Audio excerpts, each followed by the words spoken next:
Good morning students. मैं अर्चना गुप्ता, आपकी accountancy lecturer. जैसा कि आप जानते हैं कि मैं आपको अकाउंटिंग में बेसिक कंसेप्ट्स ऑफ अकाउंटिंग सिखा रही हूँ और इसमें हम पढ़ रहे थे हमारा basic terminology of accounting. Basic terminology में मैंने आपको बताए थे 4-5 वर्ड्स हमने डिस्कस किए थे। परचेज क्या होती है, सेल्स क्या होती है, बिजनेसमैन क्या होता है, कैपिटल क्या होती है, और डिस्कस किया था। आज हम उसी चीज़ को आगे बढ़ाते हुए मैं आपको बताती हूँ कि असेट्स क्या होती है। Assets are future economic benefits the right of which are owned और कंट्रोल बाय ऑर्गेनाइजेशन और इंडिविजुअल। यस, असेट्स ऐसी एक संपत्ति होती है आपकी जो फ्यूचर में आपको इकोनॉमिक बेनिफिट्स देती है। इकोनॉमिक बेनिफिट्स का मतलब ये होता है कि वो आपको पैसों से रिलेटेड फ़ायदा देता है, आर्थिक फ़ायदा देती है, और जिस पर आपका राइट हो, ओन हो या कंट्रोल किसका हो, ऑर्गेनाइजेशन का या किसी इंडिविजुअल व्यक्ति का। It has monetary value. Yes, इसकी मॉनेटरी वैल्यू होती है। अब बात आती है कि क्या असेट्स एक ही तरह की होती है? नहीं, बिजनेस में असेट्स को 5 भागों में बांटा गया है, 5 में डिवाइड किया गया है टाइप्स ऑफ असेट्स में।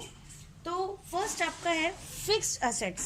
यस, फिक्स्ड असेट्स क्या होती है, मैं आपको जो लिखना है, हमें नोट करना है, वो इंग्लिश में कराऊंगी, लेकिन मैं आपको समझा हिंदी में रही हूँ बिकॉज ऑफ दैट, क्योंकि आप समझेंगे हिंदी में लेकिन मैं आपको नोट्स दूंगी, आप उसमें इंग्लिश में लिख लीजिएगा। फिक्स्ड असेट्स क्या होती है? Fixed assets assets which is fixed, not a movable. It has monetary value but it's seen। Fixed assets वो असेट्स होती है जो जिसे परचेज किया जाता है बिजनेस में गुड्स को प्रोड्यूस करने के लिए या फिर सर्विस प्रोवाइड करने के लिए।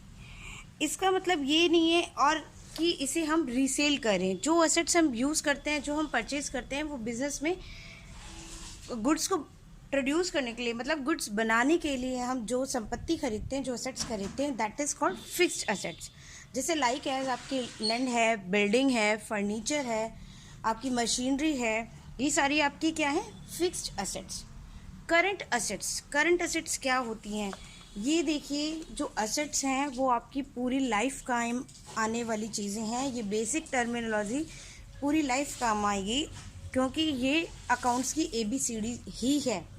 तो आप प्लीज़, ये जो मैं आपको बता रही हूँ कि करंट एसेट्स क्या होती है, फिक्स्ड एसेट्स क्या होती है, 12th वगैरह में आप 12th जो आपकी क्लास होगी उसमें इसका बहुत ज़्यादा इंपॉर्टेंस है। आपको पता होना चाहिए कि करंट एसेट्स क्या होती है, टेंजिबल क्या होती है, इंटेंजिबल क्या होती है, क्योंकि बैलेंस शीट इसी पर बेस्ड होती है। तो आप अच्छे से पढ़िए। करंट एसेट्स वो एसेट्स होती है जिसे 1 साल के अंदर कैश में कन्वर्ट किया जा सके।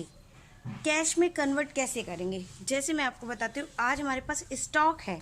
स्टॉक का मतलब मैंने आपको बताया था मटेरियल जिसे हम खरीदते हैं बेचने के लिए। तो अगर वो स्टॉक में अगर बेचती हूँ तो उससे क्या मुझे पैसा आ जाएगा? यस। तो स्टॉक आपकी क्या है? Current assets. ऐसे ही आपकी डेटर का मतलब होता है देनदार, ऐसे व्यक्ति जिन्हें आपको पैसा देना है, वो व्यक्ति क्या है? आपके करंट एसेट्स। क्योंकि आप उनसे, मान लीजिए आज मैंने कोई सेल की है उन्हें और उन्होंने उस टाइम पैसा नहीं दिया, उन्होंने पैसा बाद में दिया है, तो वो पैसा मैं उनसे मांगने की हकदार हूँ और वो क्या कहलाएंगे? मेरे डेटर। तो करंट एसेट्स क्या होती है? जिन्हें 1 साल के अंदर कैश में कन्वर्ट किया जा सके। नेक्स्ट आपकी है टेंजिबल असेट्स। टेंजिबल असेट्स वो असेट्स होती हैं जिन्हें फिजिकल एग्जिस्टेंस होता है, जिनका मतलब जो हमें दिखाई देती है, मूर्त रूप होता है। जैसे आपने देखा होगा फर्नीचर, जिसे हम टच कर सकते हैं, छू सकते हैं, ठीक है, उनका फिजिकल एग्जिस्टेंस है। Like as land, building, computer, machinery, ये सारी आपकी क्या है? Tangible assets. नेक्स्ट है intangible, just opposite of the tangible. Yes, ऐसी असेट्स जो आपको दिखाई ना दे, वो कौन सी है? जिसे हम छू ना सके, वो एसेट्स होते हैं intangible assets, like as goodwill, trademark, copyright, patent, ये सारी आपकी एसेट्स हैं इंटेंजिबल एसेट्स। ये सारी मैं आपको बताऊंगी कि गुडविल क्या होता है, ट्रेडमार्क क्या होता है, ये सारी चीज़ें मैं आपको बताऊंगी, तो आपको प्रॉब्लम नहीं है, वो नोट्स में हम लिखेंगे। ये सिर्फ आपको अभी छोटा सा समझाने के लिए एक्सप्लेन कर रही हूँ मैं ब्रीफ में, तो आप अभी इस वीडियो से ये चीज़ें समझें कि ये होती क्या है। नेक्स्ट है फिक्टिशियस एसेट्स। फिक्टिशियस एसेट्स का मतलब होता है, आपको फिक्टिशियस का मतलब पता होगा कि जो नेचुरल नहीं है, जिसे बनाया गया है कृत्रिम रूप से, जिसे हिंदी में भी कृत्रिम बोलते हैं, ऐसी संपत्ति जो संपत्ति है नहीं लेकिन उसे हम एसेट्स के रूप में बैलेंस शीट में दिखाते हैं। यस, देखिए इसके लिए सबसे अच्छा एग्जाम्पल है आपका एडवर्टीजमेंट। एडवर्टीजमेंट, कुछ एडवर्टीजमेंट ऐसे होते हैं जिनका खर्चा बहुत बड़ा आता है, जैसे आप हीरो हीरोइन के आपने देखे होंगे, तो एडवर्टीजमेंट करने में ही कंपनी को 1 करोड़ रुपए लग जाते हैं, जितना भी है हैवी अमाउंट हो जाता है। तो उस हैवी अमाउंट को क्या हम करंट ईयर में दिखाएंगे? सिर्फ सारा का सारा नहीं, वो हम करंट ईयर में नहीं दिखाएंगे। बिकॉज ऑफ दैट उस एडवर्टीजमेंट का जो बेनिफिट है वो आपको लंबे टाइम तक मिलेगा। जैसे आपने देखा होगा कि अमूल के इतने सारे पुराने वाले भी जो एडवर्टाइजमेंट थे वो आपको देखने को मिले होंगे अब। तो वो एडवर्टाइजमेंट कब किए गए थे और उसका फ़ायदा अमूल को कब तक मिल रहा है? अब तक। तो इसलिए वो एडवर्टीजमेंट कैसे हैं? Heavy advertisement. उस टाइम खर्चा बहुत हुआ होगा लेकिन आज तक भी उसका यूज़ हो रहा है। तो क्या वो खर्चा उसी साल का था? नहीं। अमाउंट क्या उसी साल के खर्चे में इंक्लूड होगा? नहीं। वो जो खर्चा है वो लंबे समय तक काउंट होगा। जैसे 5 साल उसका यूज़ किया गया है उसी एडवर्टीजमेंट का, तो उस खर्चे को हम 5 साल में दिखा देंगे। 10 साल तक यूज़ किया है तो 10 साल तक दिखा देंगे। तो इसे इसलिए हम क्या कहेंगे कि ये एसेट्स ना होकर भी एक एसेट्स है, और इसलिए इसे हम फिक्टिशियस एसेट्स कहते हैं, जो नेचुरल नहीं होती, जिसे हम कृत्रिम रूप से बनाते हैं। टेक्निकल और लीगल राइट्स होने के कारण ये हमारी एसेट्स कहलाती है। नेक्स्ट मैं आपको बताती हूँ। अब आते हैं, वर्ड है हमारा सेल्स रिटर्न। सेल्स रिटर्न का मतलब बेटा, हमने जो माल बेचा वो क्या है? सेल्स। और वही माल वापस लौट कर हमारे पास आ गया। कई बार होता है सामने वाला कस्टमर पहले माल ले जाता है और उसके बाद कुछ डिफेक्टिव पीस लगता है तो वो वापस रिटर्न करता है, उसे हम क्या कहते हैं? Sales return. सेल्स हमेशा सेल्स रिटर्न के अपोजिट है, ठीक है?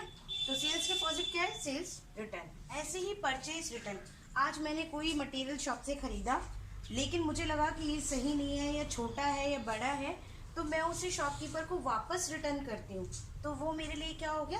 Purchase return. ड्राइंग्स। ड्राइंग्स क्या होता है? ये कैपिटल जब बिजनेस में बिजनेस ऑनर लगाता है तो वो कैपिटल किसकी हो जाती है? बिजनेस की। तो अगर बिजनेस ऑनर उस कैपिटल में से अपने पर्सनल यूज़ के लिए कोई एक्सपेंस वो कैश निकालता है, कोई खर्चा करता है, तो उसे हम कहेंगे ड्राइंग्स। ड्राइंग्स क्या हो गया? अगर बिजनेसमैन बिजनेस के कैपिटल में से कुछ पर्सनल यूज़ के लिए पैसा या एक्सपेंस करता है, उसे हम क्या कहेंगे? ड्राइंग्स। नेक्स्ट है डेटर। डेटर क्या होता है? यस, कोई भी बिजनेस है क्या उधार पर के बिना चल सकता है? नहीं। जब बिजनेसमैन द्वारा उधार बिक्री की जाए, मतलब उधार सेल, क्रेडिट सेल की जाए, तो सामने वाला जो कस्टमर है वो क्या बन जाता है? आपका डेटर, क्योंकि उसको पैसा देना है। डेटर क्रेडिटर के जस्ट अपोजिट है। क्रेडिटर क्या होता है कि अगर बिजनेस से किसी व्यक्ति से या किसी बिजनेस से उधार खरीदा है तो बिजनेसमैन उसे पैसे चुकाएगा और वो उसका क्या है? क्रेडिटर। Next, bills receivable. जब डेटर माल